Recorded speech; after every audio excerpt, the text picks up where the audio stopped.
Baik Pendeta, kita langsung. Salam Pak Pendeta Richard Sabuin dan pengasuh tajam.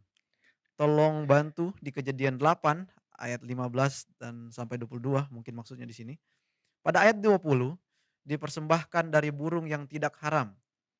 Pertanyaan saya yang pertama, ada 3 nih pertanyaannya. Pertama, tanda-tanda burung yang tidak haram.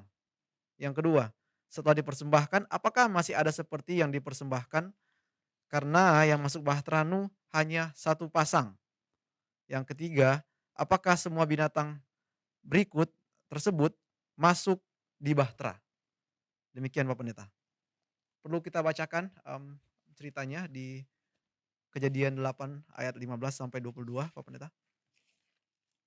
Ya, di situ disebutkan kalau tidak salah tentang apa yang terjadi uh, setelah Nuh keluar dari dalam Bahtera, di mana ayat 20 mengatakan Nuh mendirikan mezbah bagi Tuhan dan dari segala binatang yang tidak haram dan dari segala burung yang tidak haram diambilnya beberapa ekor, lalu ia mempersembahkan korban bakaran di atas mezbah itu. Jadi pertanyaannya tadi kalau boleh diulangi, Iya Pendeta. Yang kalau tidak pertama, salah ada 2 pertanyaan atau 3 tadi? ada 3 Pak Pendeta. Yang pertama, tanda-tanda burung yang tidak haram dalam Kejadian 8 ini. Itu yang pertama Pendeta. Oke. Yang kedua, setelah dipersembahkan, apakah masih ada seperti yang dipersembahkan karena yang masuk Bahtera Nuh hanya satu pasang? Oke, terima kasih. Mungkin kita baca dulu untuk melihat apakah memang yang masuk ke dalam Bahtera Nuh, burung yang tidak haram itu apakah memang hanya satu pasang.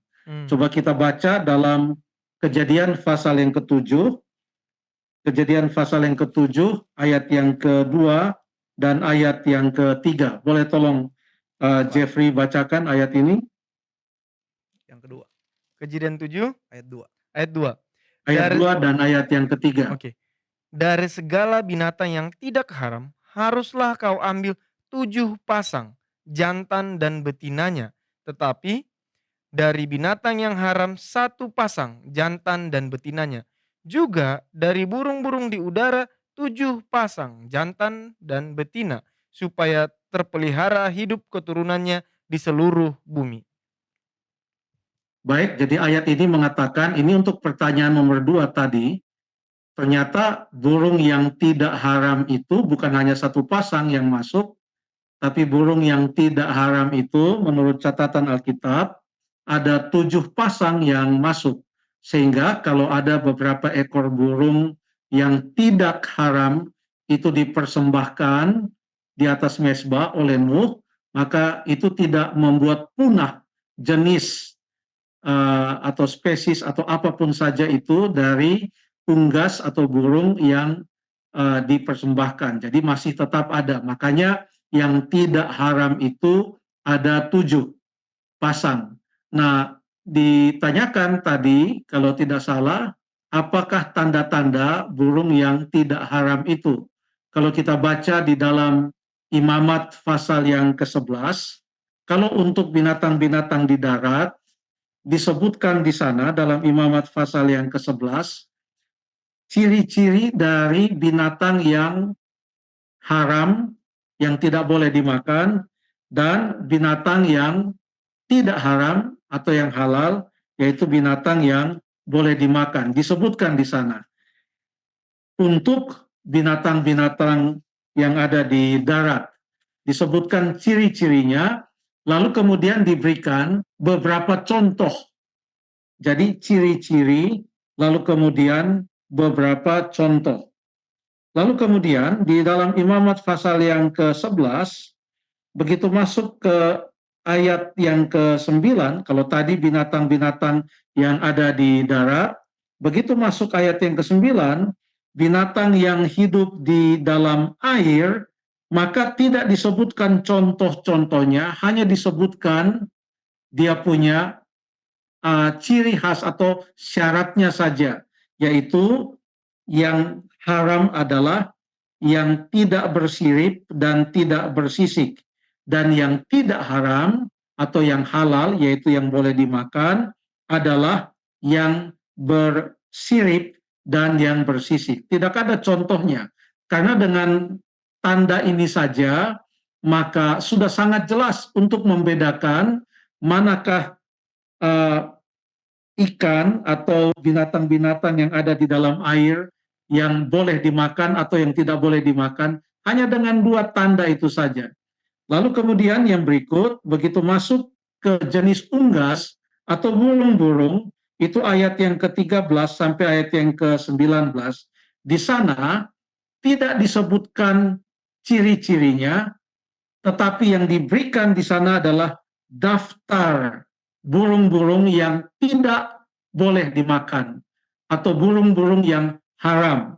Dan di sana disebutkan burung itu dengan jenis-jenisnya. Jadi bukan hanya satu nama burung saja, tetapi dengan rumpunnya atau dengan jenisnya. Contohnya disebutkan di ayat yang ke-14, elang merah, elang hitam menurut jenisnya, burung gagak menurut jenisnya, burung unta, burung hantu, camar, dan elang sikap menurut jenisnya, dan selanjutnya ada daftar di sana. Nah, sekarang kita yang diberikan hikmat oleh Tuhan, dan saya percaya telah banyak orang yang mempelajari apa kesamaan dari semua jenis burung yang didaftarkan di sini sebagai burung-burung yang tidak boleh dimakan. Nah, dengan demikian, dengan contoh yang begitu banyak dan daftar yang cukup panjang, maka kita bisa mengetahui mana yang bisa atau boleh dan mana yang tidak boleh untuk dimakan. Itu saja saya mau sampaikan. Saya tidak mau sampaikan apa yang merupakan hasil penelitian tentang hal ini. Saya sudah pernah sampaikan itu, kurang lebih ada 4 hal. Dan ini diteliti oleh mereka yang menganut suatu agama yang didasarkan atas tulisan-tulisan kitab Taurat juga, yang termasuk mempelajari dan menerima apa yang diajarkan oleh Imamat Fasal yang ke-11, sehingga dengan sangat ketat mereka memelihara ini. Dan kita juga sebagai umat Tuhan, karena ini adalah aturan yang datang dari Tuhan, kita juga memeliharanya. Kalau ada yang masih memakan unggas, biarlah unggas yang dimakan itu yang tidak termasuk di dalam daftar yang ada di Imamat 11 ayat 13 sampai 19, yang tidak termasuk dalam daftar itu maupun jenis-jenisnya ataupun rumpun dari burung-burung tersebut. Terima kasih. Baik pendeta, terima kasih. Dan masih ada satu lagi yang tersisa dari pertanyaan ini pendeta, bagian yang ketiga. Pertanyaannya Ya. adalah, apakah semua binatang berikut masuk di bahtera? Maksudnya binatang berikut, Ya, Mungkin binatang-binatang, apakah semua binatang yang diciptakan oleh Tuhan itu masuk ke dalam masuk ke bahtera? dalam bahtera, pendeta? terima kasih. Yang jelas yang disebutkan di dalam Kejadian pasal yang ke-7 adalah binatang-binatang yang ada di darat maupun burung-burung. Tidak disebutkan di sana bahwa ikan-ikan juga datang ke bahtera lalu masuk ke dalam bahtera menurut pasangan-pasangannya atau jenisnya. Tidak disebutkan di sana. Yang masuk ke dalam bahtera, yang masuk ya ke dalam bahtera adalah binatang-binatang di darat dan burung-burung. Dengan demikian, apa yang terjadi adalah bahwa semua binatang darat yang ada sekarang, walaupun sudah banyak terjadi pergeseran ataupun perubahan-perubahan jenis oleh karena perkawinan dan lain sebagainya, tetapi tidak ada penciptaan yang dilakukan oleh Allah setelah air bah, karena penciptaan itu hanya terjadi satu kali. Jadi binatang-binatang darat yang ada sekarang adalah binatang-binatang darat yang jenisnya waktu itu masuk juga ke dalam bahtera. Itu yang boleh saya katakan berdasarkan sedikit petunjuk dari dalam Alkitab. Ada petunjuk di sana bahwa yang masuk adalah binatang darat maupun burung-burung yang masuk. Nah, tidak bisa kita katakan juga bahwa ada burung yang terbang selama 1 tahun atau karena air itu menguasai bumi 150 hari. Menurut catatan Kejadian pasal yang ke-7 dan juga pasal yang ke-8. Jadi hujan turun selama 40 hari, air di mana-mana, lalu selama 150 hari air menguasai bumi, tetapi Nuh keluar dari dalam bahtera, mulai dari ia masuk, Nuh dan keluarganya, sampai ia keluar itu ada 360 hari kurang lebih. Jadi tidak ada burung yang hanya terbang-terbang begitu saja. Mengapa? Ada petunjuk.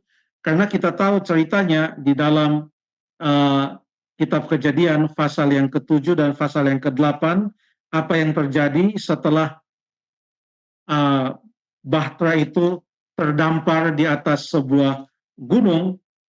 Yang terjadi adalah Nuh melepaskan beberapa ekor burung satu persatu, tetapi yang pertama yang ia lepaskan tidak mendapat tempat untuk hinggap. Jadi dia tidak bisa hinggap di mana-mana. Satu-satunya tempat bagi dia untuk aman dan selamat, dia harus kembali ke bahtera itu. Baru Nuh melepaskan lagi burung yang berikut, dia membawa sepucuk daun, dia lepaskan lagi burung yang berikut, dan burung itu tidak kembali karena sudah ada permukaan daratan di mana burung itu bisa hinggap dan tidak perlu ia mencari tempat yang aman lagi di dalam bahtera. Itulah petunjuk di dalam Alkitab. Terima kasih. Lebih daripada itu, saya tidak berani mengatakan apa-apa, tapi itulah apa yang disampaikan berdasarkan petunjuk dari dalam Alkitab. Terima kasih.